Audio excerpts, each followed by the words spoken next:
Hi there everyone, welcome to my channel. And then in this tutorial video guys, we will learn how to display the present day and days of the week using C# programming language. Before we continue, I would like to say thank you so much to all my supporters, viewers, fans, and subscribers to my channel. Thank you for always watching my videos. I would like to shout out Sir Devin, Marshmallow, Sir Ernil, and Ma'am Robelin. If you want to be shout out in my channel, in my videos, kindly leave your name and shout out. So let's get started. I'm using Visual Studio Visual C#, no, 2010 Express Edition.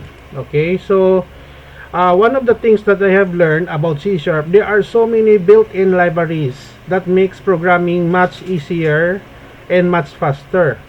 Now, to display the current day, okay, and days of the week, we can have this library file.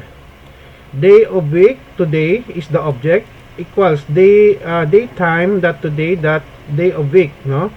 So we have here days of the week in C#. The title of our program, new line here, console write line, \n or skip sequence ends for new line. And then we have here console write line today, curly bracket 0 today, and then console write line, curly bracket 0, 1, 2, 3, 4, 5, 6.